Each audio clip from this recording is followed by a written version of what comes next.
Hey guys, it's Redesigning here, and welcome to the video. This is going to be well, not really much different than what I normally do. A lot of you guys know me for my Zelda redesigns and how I redesign logos, but I want to try something different. And Super Mario 64. Super Mario 64 is one of my favorite games of all time. If not, it should be yours in a way. It's a classic. But I said, what if I redesigned the paintings? So for this video, I'm going to break down my process. I use Procreate to do most of my work and some of the logos that you do see. So it's going to be fun kind of tackling how I would have done them. I'm going to keep it I'm going to keep it frame by frame. I might add a few elements that might make it look a bit better, but generally, I'm just trying to make an upscaled version of what I would do for that specific painting. And what better way to start than with Bomb on Battlefield. Let's do this.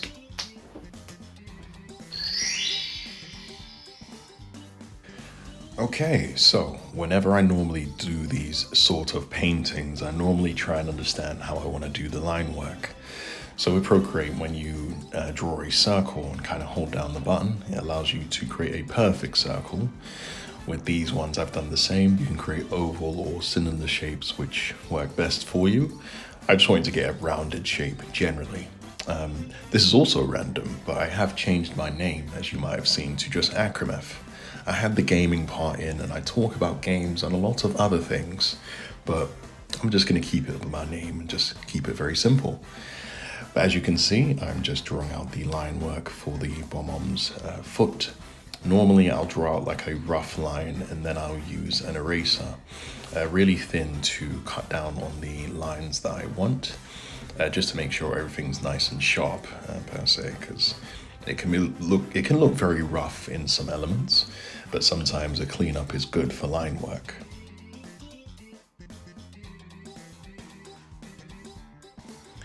Another thing, if you do use Procreate yourself, please let me know of any tips that you guys tend to use.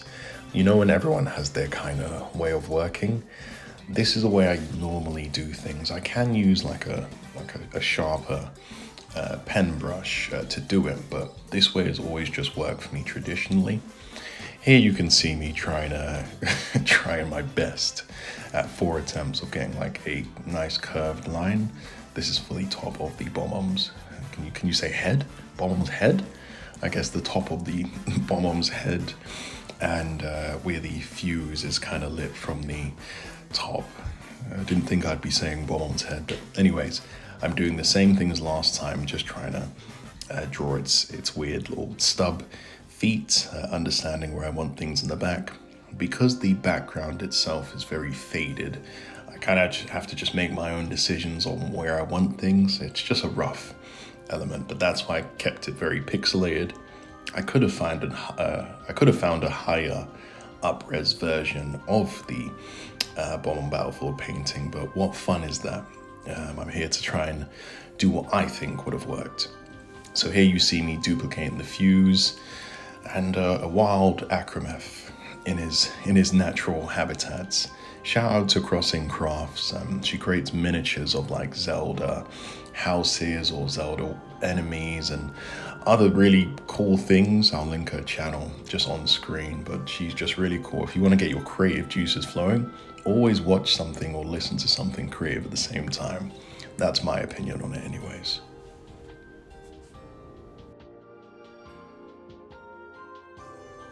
So right now I'm just doing shading. A lot of my shading techniques are used by some anime artists. I don't do a lot of cross-hatching. That's a lie. Sometimes I do a lot of cross-hatching, sometimes I don't. Sometimes you just try and find a good balance of in-between. I went a bit harder on the soles of the Bob-omb's feet because I know where the shadows are going to be coming from and the light's going to be at the top left of the frame. So I thought it makes the most sense, but sometimes you can go a bit free. You don't have to be a bit too AWOL when it comes to line work. Here you have me just doing like rough, like little circles, kind of like indentations on the Bob, just so they don't look so clean. I'm also doing some shading to highlight where the like it's an oval, but it also has like a slight 3D oh my gosh, a slight 3Dness to their eyes. So I'm just kind of doing a rough line of where I think just makes the most sense.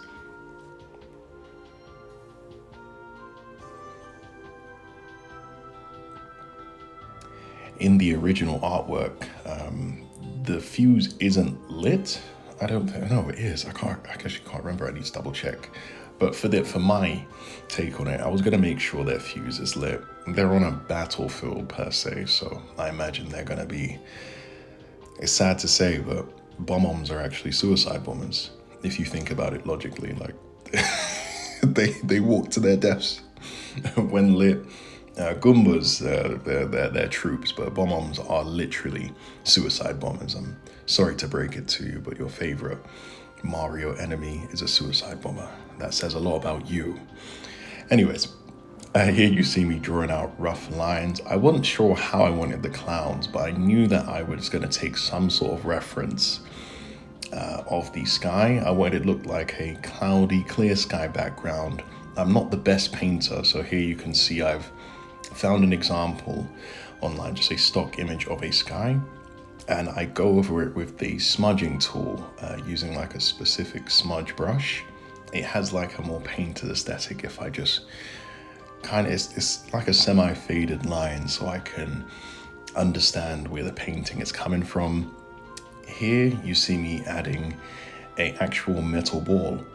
So I wanted to understand or have like a 3D element of the bomb-on, and I used a metal ball as an example. I normally make the layers, I normally mess around with the layers and add like a multiply layer. What multiply does is it just goes over what's already colored. And then I add shading on top because it saved me a lot of time and makes the bomb look very 3D and very rounded. If you agree, I hope you do.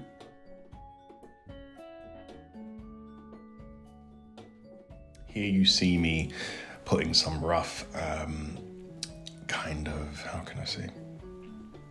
Here you see me adding some lighter edges around the bomb, even though the shadows is coming from the bottom right. They're also very shiny, so sometimes you can mess around with how shiny you want certain parts to be. I then adjust the layer tool and the color balance because they're going to be standing or walking along grass, if you would say. I kind of thought it was a good idea to have like a slightly green hue within the bottom right, just signifying that they are walking on grass. If you see Bomb Battlefield, it has a lot of grass, so I thought that made the most sense. Sometimes when you layer up things, it causes like a noisy effect, so I smoothed out all those kind of weird negative elements. As I said, if you have any tips for me, please help me. I'm not the best at Procreate, but this is the way I've done it for the last few years, so I need your artistic finesse for this.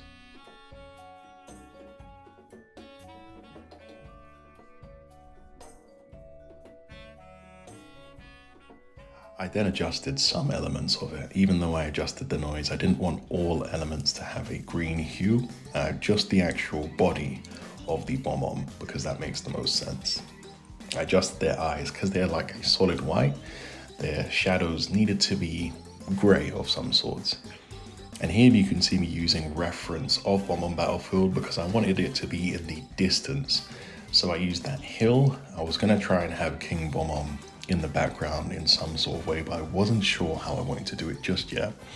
So I used the cut tool or the kind of selection tool and just cut out what I didn't want from the original frame and used the motion blur to just blur it. I adjusted the opacity of it and the lightness because when something's in the background, it normally will appear much lighter than something you'd see in the foreground. Sorry, didn't see you there. I've always wanted to do that, don't judge me. But I'm just trying to make sure that when I do these paint strokes, they feel authentic. There is some like textures I can put on top to make it feel more paint-like. But I'm trying to take time with it. This is Super Mario 64, and it's one of the best 3D Marios I've played, other than Sunshine and other than Galaxy. But it's where I started on the Nintendo 64. So I need to get this right.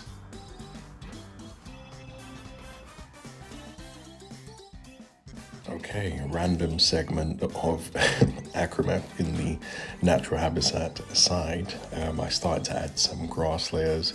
Procreate has some really good pens, even grassy kind of lines, and you can download some.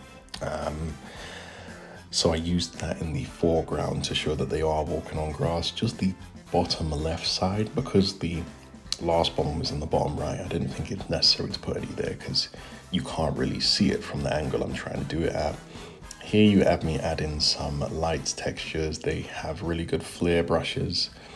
So I'm using one that it's very bright, but I'm just adjusting the blur on it to make sure that it's still fading, doesn't look unnatural, because I want the light to look natural. Normally when I do highlights, I add lines for where I want the lights to come from, and then I will find that I always do them in like a red or like a bright color so I can see exactly where the light would be coming from, which is the top left. So here you'll see me getting the bomb shape, and I go around all the parts or elements which seem the most shiny. I then erase out any parts that I don't want, which would have been like the bottom right or from the shadow. And then once I've done that, I make all those red lines, I bring them into the same layer, and I make them white, and then I duplicate it, make them an add layer, and then I blur it so that it appears really, really shiny. But you'll see in a moment how I do that.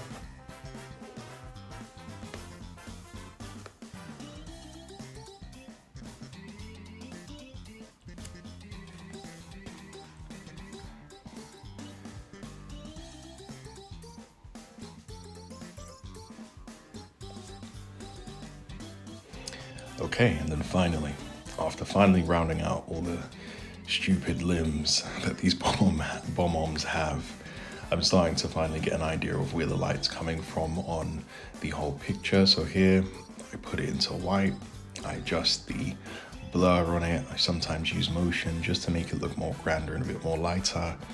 Here I used just like a kind of splatter brush and made it like a hint of orange and red, because I still want to show that it's lit. I make the actual, what do you call the thing that comes off it? I'm going to say rope for now, but I know I'm saying the wrong thing. The rope part to be black at the top because it is lit, it's very hot, and now the image is starting to come together. Now I'm just finding elements where it's darker, which would be the bottom right, and I'm also adding the actual frame itself. I referenced the original frame and said, okay, I need to add maybe a black border around it so it shows that it's inside. And here I'm just going back and forth just between the original and mine, and I'm finally starting to understand the finishing side of it. Okay, so I thought I was finished when I did it. I was like, I didn't want to do too much. I didn't want to take away that essence of the original painting, but now that I'm looking at it, I'm just like, there's something that we can add. So I'm gonna boot up Super Mario 64 and let's have a look if we can make the painting a bit more lively. I don't want to do too much, but this time I'm just gonna do a bit of research. That's what I'll say. Okay, so after some final amendments and just some deep thought, here is the original, very faded, such a good painting, even from back then. And here is my final. So as you can see, I tried to add in the little floating islands that you see in the background or that you shoot out the cannon to.